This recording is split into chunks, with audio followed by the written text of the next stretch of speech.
উইলো ক্রিকের শান্ত শহরে জঙ্গলের গভীরে অবস্থিত একটি কিংবদন্তি স্থানীয়দের মধ্যে একটি পুরানো পরিত্যক্ত প্রাসাদ সম্পর্কে ফিসফিস করে।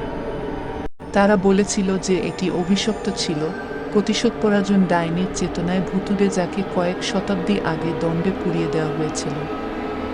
সতর্কতা সত্ত্বেও 5টি রোমাঞ্চ সন্ধানী কিশোর একে অপরকে হ্যালোউইনে প্রাসাদের ভিতরে একটি রাত কাটাতে সাহস করেছিল। তারা জরাজীর্ণ ভবনে প্রবেশ করার সাথে সাথে বাতাস একটি অশুভ উপস্থিতি নিয়ে ঘন হয়ে উঠল। ছায়া দেয়ালে নাচছিল এবং হলের মধ্য দিয়ে ভয়ঙ্কর ফিসফিস প্রতিধ্বনিত হয়েছিল। তাদের অস্বস্তি উপেক্ষা করে তারা প্রাসাদটি অন্বেষণ করেছিল, প্রতিটি ঘর শেষের চেয়ে আরও ভয়াবহতা প্রকাশ করে। কিন্তু যতক্ষণ না তারা অ্যাটিকের কাছে পৌঁছেছিল ততক্ষণ তারা সত্য উদ্ঘাটন করেছিল। সেখানে একটি পচা ফ্লোরবোর্ডের নিচে লুকিয়ে তারা মানুষের চামড়ায় আবদ্ধ একটি ধুলোময় বই খুঁজে পেয়েছিল। এর পৃষ্ঠাগুলিতে ডাইনির অন্ধকার আচার এবং অমরত্ব পাওয়ার জন্য সে যে ত্যাগ স্বীকার করেছিল তার বিশদ বিবরণ রয়েছে।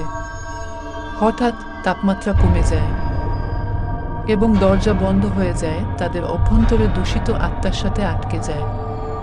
একের পর এক কিশোর কিশোরীদের বৃদ্ধাঙ্গুলি করে এবং প্রতিহিংসাপরায়ণ জাদুকরি তুলে নিয়ে যায়, তাদের চিৎকার শূন্য হোলগুলোতে প্রতিধ্বনিত হয়। পালানোর জন্য মরিয়া বেঁচে থাকা ব্যক্তিরা একটি উপায় খুঁজে বের করেছিল, কিন্তু প্রাসাদটি মোচড় এবং পরিবর্তিত বলে মনে হয়েছিল তাদের মারাত্মক উপলব্ধির গভীরে নিয়ে যাচ্ছে।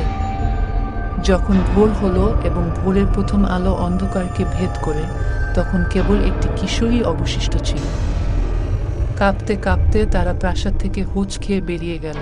তারা যে ভয়াবহতা দেখেছিল তাতে তাদের মন ভেঙে পড়েছিল। কিন্তু যখন তারা শেষবারের মতো প্রাসাদের দিকে ফিরে তাকালো, তারা দেখতে পেল ডাইনির সিলুয়েটটি অ্যাটিকের জানালা থেকে তাদের দিকে ফিরে তাকাচ্ছে। এটি একটি শীতল অনুস্মারক যে কিছু মন্দ সত্যই মরে না।